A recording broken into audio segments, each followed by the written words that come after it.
The Game Awards is with us once again, and as we're all aware, it's more of a glorified game showcase with the odd award peppered in for that added bit of spice. So naturally, one of the most exciting elements of the night is all the new announcements we're going to see. Also the Game of the Year music medley, because that's always fire. So here is my list of predictions for the Game Awards. With the Tomb Raider animated series' second series launching on the same day as the Game Awards, it kind of feels like the perfect time, not just to hype people up to watch the show, no, but to bait and switch us with an announcement of a new game. They've said it's been developed, but that was all the way back in 2022 when Embracer had the full rights before that all happened. And now it's been around 7 years since the last mainline title. We're heading into the 8th year. I think it's time we see Lara again. Kojima is going to be here, despite the fact Kojima would be well within his rights to get a restraining order out on Mr. Keighley and stop him and their supposed friendship. But he will be here, and he'll be likely showing off OD, or potentially a PC port of Death Stranding 2. The Witcher 3 was a massive success for CD Projekt Red, and it was one of their first games to release on all major platforms. Witcher 2 launched on Xbox as well as PC, but The Witcher 1 only released on PC. And that was their first ever game. And all things considered, it actually came out quite well. I've played it. And they're actively been working on a remake. Again, this was announced all the way back in 2022, but with no updates at the moment. It feels like it would be a good time to do that, because they are definitely a fair number of years away from The Witcher 4 coming out. Now, we do know that Resident Evil 9 is going to be showed off at the Game Awards, and with all the leaks and rumours surrounding it, I'd say it's probably the best place to actually show off Leon. If he really is in this game, and at this point I'm pretty confident, we've got just 2 months left before the game comes out. I think this could help drive some hype, bring in those more pre-orders, and they will absolutely eat that shit up. It will get the biggest cheer of the night. Mark my words. So since I filmed this, we've actually had another leak from GameStop about Resident Evil Requiem. And of course, it kind of implies us who the second character in this game is going to be, and it doesn't look like it's going to be Leon. GameStop put the listing up for the Deluxe Edition. And the Deluxe Edition apparently will come with a unique cosmetic for Rose's visor. Now, that's very easy to kind of write off as just a character we don't know, but in this case, we actually know a Rose, Rosemary Winters, in fact, who was the main character's daughter in Resident Evil 7 and Village. And you actually get to play as Rosemary Winters in the Shadow of Rose DLC, and it was an incredibly fun experience because Rose has powers. Something the Resident Evil series has somewhat hinted at occasionally with Sherry as well, but never really dived into in an excessive amount. So this might be the chance. The main takeaway from this, the DLC, Shadow of Rose, took place in the late 2030s. And the game, Resident Evil Requiem, is supposed to be set in 2028. So whether we're going to get some weird time antics of jump forwards and jump backs, I'm not sure, but something is definitely strange here. Now, PlayStation usually have a relatively strong presence at the Game Awards, and while it's likely they'll show off some new stuff we've yet to see, maybe Bluepoint have been working away in the background on their first original non-remake IP for 20 years. They've only ever made one original IP, and that was their first game. But if I had to put money on it, I would say PlayStation are more likely to show off the Wolverine game.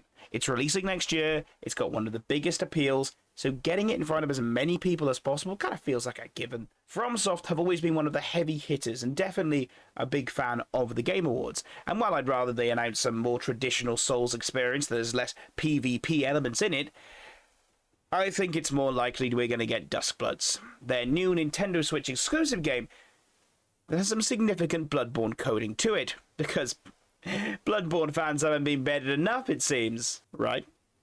Remedy have been working hard on Control True in the background, but I don't think we're going to be seeing that here. I actually think we're going to see the Max Payne remakes. In all honesty, they've said they're already done, and they're waiting for Rockstar to just release them, because that's the deal they had. And I kind of think that they were holding off on it due to GTA 6's launch that was supposed to have already happened. Now, they could try and do a shadow drop, or they would announce a launch for potentially February, March time to get it out before the end of the financial year and give them a slight more bump. Ubisoft might be down on their luck, fighting off various bankruptcy rumors, but we could very well see a fair bit of them. They've got the Prince of Persia Sands of Time remake. They also have the rumored Black Flag remake. Or if we really, really want to huff some pure copium, the Splinter Cell remake. I think it's safe to assume it's probably going to be a remake of some kind from them. I think that's all they're probably capable of at this point. I'd be very surprised if they bring in any new IP. Next year marks Sonic the Hedgehog's 35th anniversary. He's hitting middle age, so I would imagine everyone's favourite Blue Blur will be getting some kind of game to celebrate that. As traditionally, they do something special to commemorate, whether it's a more traditional kind of game or an expansion of the concepts we saw in Sonic Frontiers. I'm not too sure. I feel like they would veer more towards the traditional, purely down to the fact, I think, they'll want to celebrate the roots of the character. Square Enix have to make some kind of show here as well, and while I can sit in a corner and huff my copium and say it's going to be Kingdom Hearts 4, in honesty, it's way more likely to be Final Fantasy VII Remake Finale. We might get a proper trailer, but at the very least, a teaser with a name at the end. That final tagline, we're all waiting for it. But Square Enix could also bring to the showcase a Dragon Quest XII announcement. Next year makes the 40th anniversary of the series, and the game has been in development since 2021, and we've not really seen anything outside of a logo. And after the death of Toyoyama last year, it would be great to see his legacy continue in the designs. It feels like we have a big year for anniversaries coming in. The Persona series is also due a celebration. It's 30 years old, which means now it's out of its own target demographic. So I'd imagine, based off the very small teaser we had of P4 Revival, we might see a more in-depth look here, or even a completely different game, like PQ, that brings all the characters together and really celebrates the series' legacy. But I guess we'll just have to wait and see if they do anything at all. Silent Hill has been getting a massive resurgence in the last few years. The Silent Hill 2 remake last year, Silent Hill F this year, and I feel they're going to continue on with that trend. While I think the remake of the original Silent Hill is going to need more time to cook, because Bloober Team is working on it, and they also developed the Silent Hill 2 remake, so unless they're superhuman, I doubt a year of full-time game development will have been enough to show anything significant. But what I do think we'll see is Silent Hill Township. We've seen a very, very small teaser already.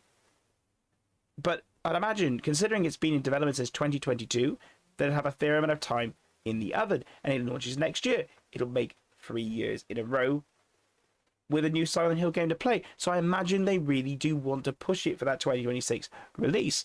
Although, interestingly enough, this game is going to be published by Annapurna Interactive, as opposed to Konami. So I'm not quite sure what's going on with it. I feel it's going to be a very different experience than the traditional Silent Hill games. The Fable series might have lost its exaggerator-in-chief in Peter Molyneux, but that isn't stopping the series coming back with a vengeance. We've already seen rather a lot of the game already, but now the release window is edging closer and closer. I think they'll show us more, and I do love getting a hint of British dry humour with my fantasy. While it seems the Dragon Age Veilguard might not have been the big hit EA were after, doesn't mean BioWare are going anywhere, or at least they're not giving up yet. They're still hard at work on Mass Effect 4, and it's been a number of years on the back burner while they worked on Veilguard.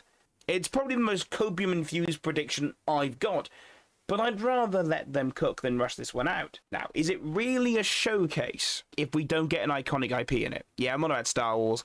There's like 4 games currently in development that we know of that are using the Star Wars IP, and there's probably way more that we don't know of.